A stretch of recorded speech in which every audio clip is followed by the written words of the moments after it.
नए साल की सफल शुरुआत करने और दक्षिण अफ्रीका पर पलटवार करने को टीम इंडिया तैयार है। आज से न्यूलैंड्स केपटाउन में भारत और दक्षिण अफ्रीका के बीच दूसरा क्रिकेट टेस्ट मैच शुरू हो रहा है और भारत के सामने इस साल का जो पहला लक्ष्य है वो ये है कि दक्षिण अफ्रीका से दूसरा टेस्ट मैच जीतकर वो सीरीज को बराबरी पर समाप्त करे। क्या भारतीय टीम ऐसा कर पाएगी? क्या रोहित की सेना दक्षिण अफ्रीका की टीम को शिकस्त देकर श्रृंखला बराबरी पर लेकर आएगी? क्या होगा भारत का प्लेइंग 11? कैसी है न्यूलैंड्स केपटाउन की पिच? आज सारी चीजों पर आपसे डिस्कस करूंगा, लेकिन पहले बता दूं कि आप देख रहे हैं न्यूज बाय स्कोप और मैं हूं राकेश रंजन। भारत और साउथ अफ्रीका के बीच दूसरा क्रिकेट टेस्ट मैच आज से न्यूलैंड्स केपटाउन में खेला जाएगा और इस मुकाबले की अगर बात करें तो भारतीय टीम पलटवार करने को तैयार है। सीरीज का पहला टेस्ट मैच जो कि सेंचुरियन में खेला गया था, वहां दक्षिण अफ्रीका ने भारतीय टीम को बुरी तरह से पराजित किया था, एक पारी और 32 रनों की जीत हासिल की थी। अब उस हार के गम को भुलाने और इस साल की शानदार शुरुआत करने के लिए भारत को दक्षिण अफ्रीका को उसी के देश में शिकस्त देने की चुनौती है। तो भारत इस चुनौती का सामना करने के लिए कितना तैयार है? आपको कहूं कि भारतीय टीम अगर आपको बदली हुई नजर आए तो आप चौंकिएगा मत। न्यू ईयर के दिन भी भारतीय क्रिकेट टीम ने प्रैक्टिस सेशन ऑर्गेनाइज किया और उसमें ज्यादातर खिलाड़ी जो है वो शामिल हुए। इसी से आप अंदाजा लगा सकते हैं कि इस टेस्ट मैच को जीतने के लिए भारतीय क्रिकेट टीम कितनी लालायित है। लेकिन जीतना इतना आसान नहीं होगा, यह एक मुश्किल टास्क है क्योंकि दक्षिण अफ्रीका में जीतना इतना आसान होता नहीं है और यही वजह है कि भारत आज तक दक्षिण अफ्रीका में कोई टेस्ट सीरीज जीत ही नहीं पाया है और इस बार भी जो है वो टेस्ट सीरीज अब जीत नहीं सकता, वो सिर्फ बराबरी कर सकता है, लेकिन उसके लिए भी उसे आज से शुरू हो रहे टेस्ट मैच में जीत हासिल करनी होगी। लेकिन जीत के लिए मंत्र क्या होगा? तो देखिए, आमतौर पर जब सेना कंट्रीज में मुकाबले होते हैं तो भारत के लिए जो सबसे बड़ी समस्या आती है वो आती है बल्लेबाजी की। सेना मतलब साउथ अफ्रीका, इंग्लैंड, न्यूजीलैंड और ऑस्ट्रेलिया की मैं बात कर रहा हूं। अगर आप सेना कंट्रीज में आप इंडियन बैटर्स के परफॉर्मेंस को देखेंगे तो वो बहुत बेहतर नहीं है। सबसे ऊपर विराट कोहली हैं। अगर हम प्रेजेंट टीम की बात कर रहे हैं तो वहां विराट कोहली नंबर 1 पर हैं और उनका भी औसत सिर्फ 42 के आसपास का है। जो प्रेजेंट टीम है उसमें जो सेकंड सक्सेसफुल बैटर हैं एवरेज के हिसाब से वो रविंद्र जडेजा हैं। उसके बाद जो है कप्तान रोहित शर्मा आते हैं। तो इसी से आप अंदाजा लगा सकते हैं कि भारतीय टीम के लिए सेना विकेट पर बैटिंग करना कितना मुश्किल होता है। लेकिन अगर आपको यह टेस्ट मैच जीतना है तो जो भारत की पहली पारी होगी उसमें एक अच्छी बैटिंग एफर्ट जो है टीम के तरफ से जरूरी है। अगर आप 350 का आंकड़ा छूते हैं तब जाकर आप एक चैलेंज जो है वो दक्षिण अफ्रीका के सामने रख सकते हैं। लेकिन अगर 350 का आंकड़ा छूना है तो यहां पर रोहित शर्मा, यशस्वी जायसवाल और शुभमन गिल की भूमिका महत्वपूर्ण हो जाती है। आमतौर पर दक्षिण अफ्रीका में जो भारतीय पारी की शुरुआत होती है, जो उसके आरंभिक बल्लेबाज होते हैं, वो उस कदर की स्टार्ट दे ही नहीं पाते जिसकी की जरूरत होती है। तो कप्तान रोहित शर्मा से एक बड़ी पारी की उम्मीद है। प्रतिभावान यशस्वी जायसवाल एक अच्छी पारी खेलें, यह जरूरी है। एक अच्छी बात यह है कि केपटाउन की जो पिच है वो सेंचुरियन जैसी खतरनाक नहीं है, लेकिन ऐसा भी नहीं है कि यहां बल्लेबाजों के लिए केक वॉक है। पहले दिन तेज गेंदबाजों को मदद होगी और चूंकि केपटाउन में गर्मी जो है वो ज्यादा पड़ रही है, 31 डिग्री 32 डिग्री सेल्सियस के आसपास तापमान है, तो 3 दिन के बाद आपको पिच में ब्रेक आ सकता है, दरारें पड़ सकती हैं और अगर दरारें चौड़ी हुई तो स्पिनर्स भी प्ले में आ सकते हैं। लेकिन उससे पहले का क्या? पहले 3 दिनों के लिए यह जरूरी है कि भारत के तेज गेंदबाज अच्छी गेंदबाजी करें और जोड़ी में करें। देखिए ये इंपॉर्टेंट होता है, जब हम पार्टनरशिप की बात करते हैं तो सिर्फ बैटिंग के पार्टनरशिप की बात करते हैं, लेकिन जो गेंदबाजी की पार्टनरशिप होती है आपकी टीम के जीत में, उसका भी बड़ा योगदान होता है।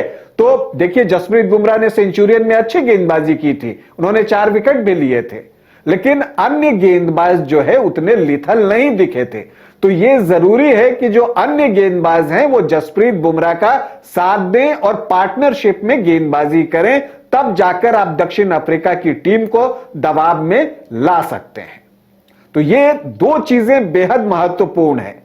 श्रेयस अय्यर पर भी बड़ी जिम्मेदारी होगी, वो मिडिल ऑर्डर में 5 नंबर पर आमतौर पर बल्लेबाजी के लिए आते हैं, तो वहां पर जो है उन्हें जो है एक अस्थायित्व तो दिखाने की जरूरत है। शॉर्ट गेंदों से जो उन्हें परेशानी हो रही है उस समस्या का समाधान ढूंढना उनके लिए जरूरी है, नहीं तो फिर सेना कंट्रीज में श्रेयस अय्यर लाइबिलिटीज हो जाते हैं। इसलिए यह जरूरी और उनमें यह योग्यता है कि वो इस जो शॉर्ट पिच गेंदों से परेशानी है उससे उबर सकते हैं। भारत के साथ जो एक बड़ी समस्या है उसका टेल बहुत लंबा है। बार बार मैं इस बात की चर्चा करता हूं क्योंकि यहां पर आप मानकर चलिए कि रविंद्र जडेजा अगर फिट हो गए होंगे तो 7 नंबर पर बल्लेबाजी करने के लिए आएंगे, लेकिन उसके बाद जो 4 बैटर्स हैं उनसे आप रनों की उम्मीद नहीं कर सकते, क्योंकि चाहे वो जसप्रीत बुमराह हो, सिराज हो, प्रसिद्ध कृष्णा हो और शार्दुल ठाकुर हो, इनसे आप बहुत रनों की उम्मीद नहीं कर सकते और ये एक बड़ी समस्या है। लेकिन जब इतने खिलाड़ियों का नाम ले लिया तो प्लेइंग 11 की भी हम बात कर लेते हैं। क्या हो सकती है भारत की प्लेइंग 11, क्या चेंजेस हो सकते हैं? तो देखिए जो एक चेंज मुझे दिख रहा है वो ये दिख रहा है कि यह हो सकता है कि रविचंद्रन अश्विन की जगह पर रविंद्र जडेजा अगर पूरी तरह फिट हो गए होंगे तो उन्हें टीम में शामिल किया जा सकता है। लेकिन एक बात और है कि शार्दुल ठाकुर भी बहुत फिट नहीं थे कुछ दिनों पहले तक, तो अगर वो पूरी तरह से फिट नहीं होते हैं तो क्या उन्हें प्लेइंग 11 में डाला जाएगा? और अगर उन्हें प्लेइंग 11 में पूरी तरह फिट होने की स्थिति में नहीं डाला जाता तो वहां पर एक वैकेंसी क्रिएट होती है और वहां पर जो है यह तय करना होगा कप्तान को कि वो चौथा तेज गेंदबाज लेकर आएंगे या रविचंद्रन अश्विन को ही रखकर 2 स्पिनर और 3 तेज गेंदबाजों के साथ जाएं, ताकि उनकी जो बल्लेबाजी डेप्थ है वो भी थोड़ी बढ़ जाए और 2 स्पिनर्स जो हैं वो खेलें, तो 3 दिनों के बाद जब स्पिनर्स प्ले में आए तो वो काम करें। लेकिन यह भी याद रखना होगा कि पहला क्रिकेट टेस्ट मैच 3 दिनों में समाप्त हो गया था, तो इसलिए यह भी हो सकता है कि उस जगह पर भरने के लिए भारत 4 विशुद्ध तेज गेंदबाजों के साथ जाए और शार्दुल की जगह पर मुकेश कुमार को टीम में एंट्री दे। वैसे प्रसिद्ध कृष्णा पर भी सवाल उठ रहे हैं, लेकिन जिस तरह से आप राहुल द्रविड़ का टेन्योर देखेंगे इस टीम मैनेजमेंट का, तो वो किसी को एक मैच के आधार पर आमतौर पर बैठाते नहीं, इसलिए उम्मीद है कि प्रसिद्ध कृष्णा खेलेंगे। तो ये होगी भारत की प्लेइंग 11। आपको ओपनिंग करेंगे रोहित शर्मा, यशस्वी जायसवाल, 3 नंबर पर शुभमन गिल, 4 पर विराट, 5 पर श्रेयस अय्यर, 6 पर केएल राहुल, 7 पर रविंद्र जडेजा, 8 पर रविचंद्रन अश्विन या शार्दुल ठाकुर और 9 पर जसप्रीत बुमराह, 10 पर सिराज और 11 पर प्रसिद्ध कृष्णा। यह भारत की प्लेइंग 11 हो सकती है। अगर हम दक्षिण अफ्रीका की बात करें तो बाबूमा इस मैच में कप्तानी नहीं करेंगे। वो पहले क्रिकेट टेस्ट मैच में फील्डिंग के दौरान चोटिल हो गए थे और इसी वजह से बल्लेबाजी भी नहीं कर पाए थे, तो उनकी जगह दक्षिण अफ्रीका ने डीन एल्गर को कप्तान बनाया है। तो डीन एल्गर जो है वो कप्तान होंगे और पारी की शुरुआत भी करेंगे और ये उनके करियर का आखिरी टेस्ट मैच भी होने जा रहा है, तो वो भी चाहेंगे कि जीत के साथ वो रिटायरमेंट ले। एल्गर के साथ मार्करम पारी की शुरुआत करेंगे। 3 नंबर पर टोनी डी जॉर्जी होंगे, 4 पर आपको पीटरसन होंगे, 5 पर आपको डेविड बेनिंघम होंगे, 6 पर जो है आपको अगर हम कहें तो यहां स्टब्स को लेकर जा सकती है दक्षिण अफ्रीका की टीम, क्योंकि पिछले मैच में उसने 4 ही गेंदबाज के साथ जो है खेला था वो टेस्ट मैच, और अगर वो स्टब्स को नहीं लेती है तो फिर मुल्डर को वहां पर रखा जा सकता है। केशव महाराज की आपको वापसी हो सकती है। इसके अलावा कगिसो रबाडा, बर्गर और जेनसन तो होंगे ही। तो यह होगा दक्षिण अफ्रीका का प्लेइंग 11। तो दक्षिण अफ्रीका से जीतना आसान नहीं होगा।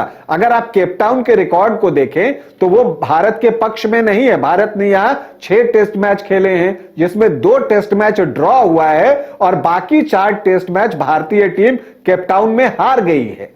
तो इसलिए यह बहुत आसान जो है नहीं होने जा रहा भारतीय टीम के लिए। अगर भारतीय टीम जीतती है तो वो एक नया इतिहास बनाएगी कि केपटाउन में टेस्ट जीतेगी।